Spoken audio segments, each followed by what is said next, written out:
We are in the midst of a political climate unlike any that I've ever seen, as we have people out there who are protesting taxation with representation. People who are upset about a political process they don't think is open enough, but they're trying to shut down debate. There are folks that are inhabiting their own fact-free zone.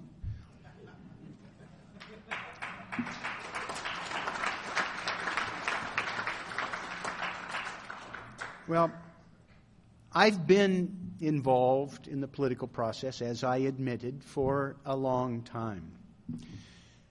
But I've never seen a convergence of international and national events, the economy, the personal emotions, the threat to the future of the planet, like we see now. But I think it is important for you to continue this debate, carrying forward your policy initiatives, because there is a potential here for you to actually reach across party lines, philosophical divides, to be able to engage people in a different type of discussion. Now, in the House, we run for election every 2 years. I'm running again. I'm opposed by a libertarian, a green. There may be somebody else in there from a Constitution Party. There's a Republican. There's a Tea Party influence. But we were thinking, coming over here, that actually the decriminalization of marijuana may be something that all the candidates agree on. Just maybe.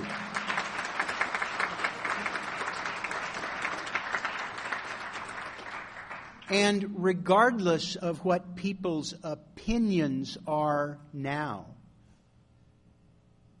on marijuana and drug policy, I would suggest that it is the perfect time to reassess those policies, to be able to understand where we are, how we got there, and to reappraise the longest war in American history. We're told about half the adult population has tried marijuana, that there are millions of people who use it regularly. There have been incalculable sums of money that has been invested, and there have been, candidly, some very corrosive effects of this struggle. The reference of some very casual users having their lives turned upside down. We have, because of, I would argue, because of some of these policies that we haven't gotten right, we have enriched some very corrupt and corrupting people.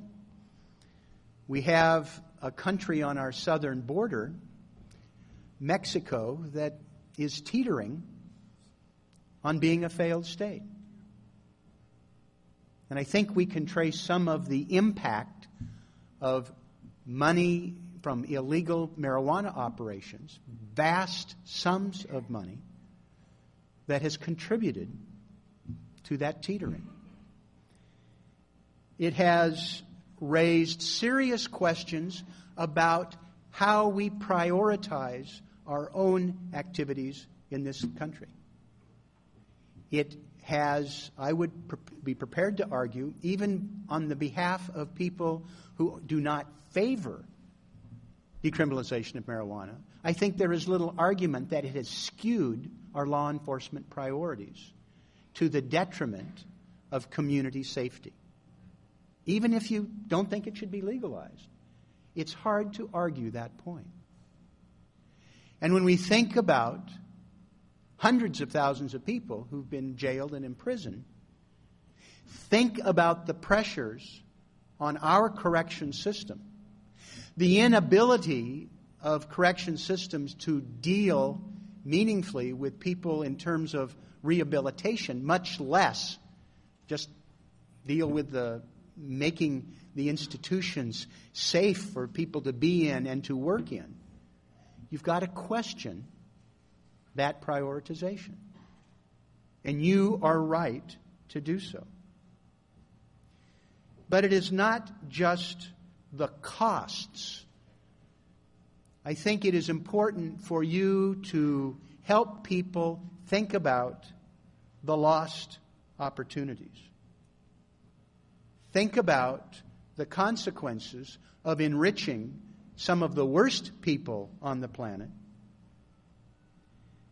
The lost opportunities to help people with serious drug problems and addiction problems that, were we deploying our resources differently, we could be able to save lives and be able to enrich not just their lives, but society as well.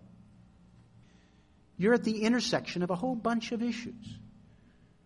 And as I said, it's something that you can be building a bridge between Ron Paul and Barney Frank.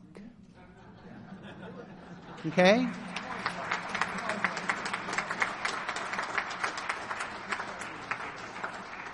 With some of the Tea Party people and folks that were out there having a counter rally. And you can do so in a way that is going to help advance an important national discussion. I don't know where it's going to end up. I suspect that probably in what... I think this is the decade of decision. All us geezer baby boomers are going to start, claiming Social Security and Medicare and all these effects that we have been talking about for years in a whole host of areas are coming to a head. We're going to be making some decisions this decade because we will be forced to. I predict by the end of the decade, the issue of gay marriage, people are going to shrug and wonder, what was the big deal?